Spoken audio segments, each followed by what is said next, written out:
Godzilla -1. I never thought a Godzilla movie would have something to do with math.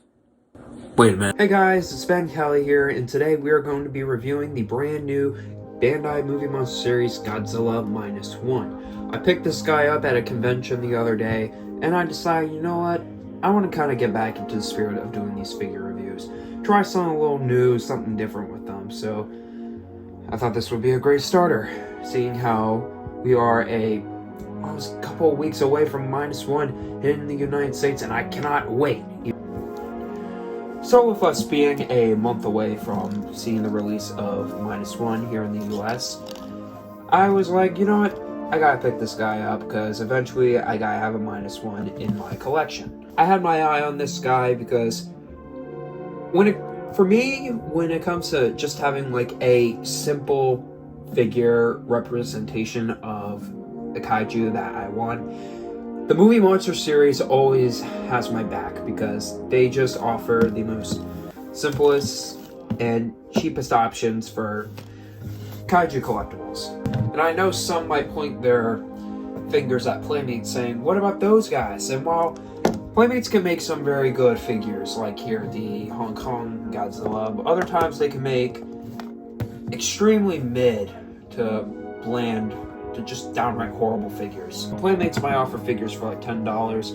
I am perfectly satisfied with the $20 option here with these Bandai vinyls.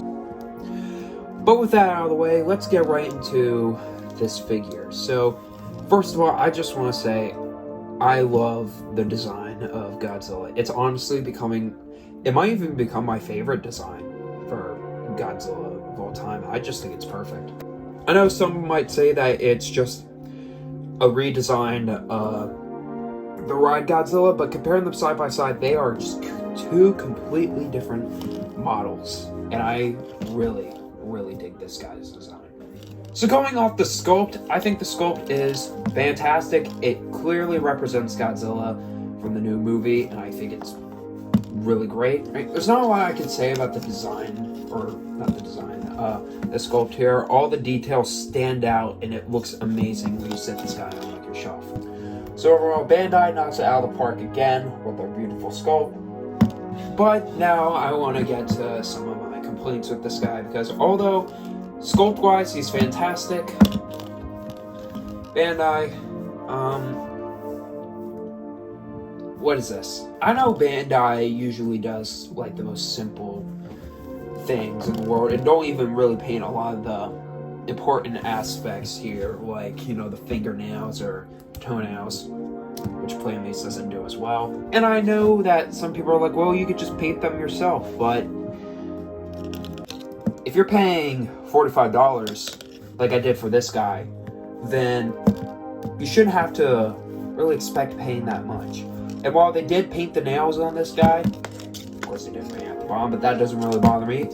It kind of throws me off how they just kind of dry brushed, like the kind of little mustard yellow on like the front of his face here, like from this POV.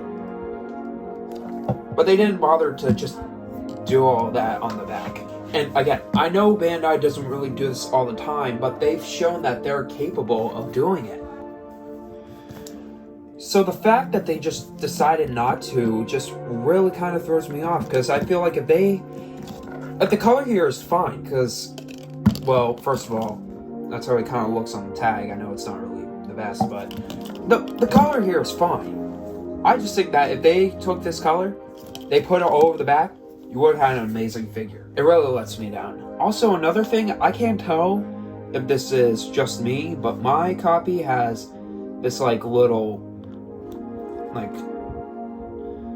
splat right here underneath his eye, and I can't tell if that was intentional or not, or if they just kind of like grabbed the brush and they just went with whatever they felt like.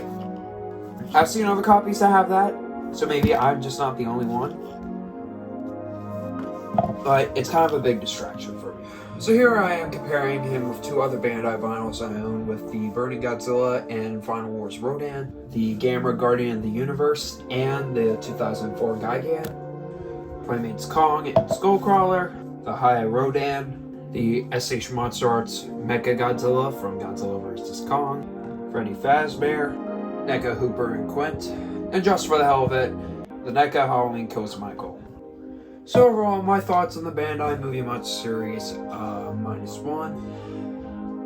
Overall, this is definitely the best option to get if you're looking for a representation of -1 without having to pay a crazy price for the Monster Arts. This is definitely your best option because I'm 100% sure that Playmates is not going to make one since they discontinued the Toho line. So you're probably not going to see them make one. I don't know if Haya or Super 7 is going to make one. Probably won't. If they do, it will probably be like what years since, like 2 years since -1 will come out. So if you're just dying to have like a figure of -1, here you go. But I would just say wait until you see them for cheap, like on Amazon, Big Bad, Entertainment Earth, wherever you get your collectibles from. I would just wait till he's on there for the regular price, like $20. I only paid the $45 because I really wanted to get this guy. So, well, there you go. Don't be me. Just don't spend that money. You can just wait. Anyways, guys, thank you so much for watching this video. And also, I just want to say, yes, I will be reviewing -1 when it comes here in the US. Don't know when. Whenever I see the movie, you'll get my review. Also, to address Godzilla 3, I promise you guys that movie is coming out, and it probably will be out before the end of the year. So either expect like the end of November or December. It's definitely coming out this year. And I can definitely say that I have never been this proud of a movie before. I love every single thing about it. And I think you guys will really enjoy it too, as a fun and thrilling ending to the Godzilla series. As also, follow my Instagram. I know I don't usually say anything about my Instagram, but go follow it because I'm more active there than I am here on my YouTube channel. So if you want to know what I've been doing, I highly suggest you follow my Instagram so you can keep in contact with the latest news because I post a lot more there than I do on my YouTube.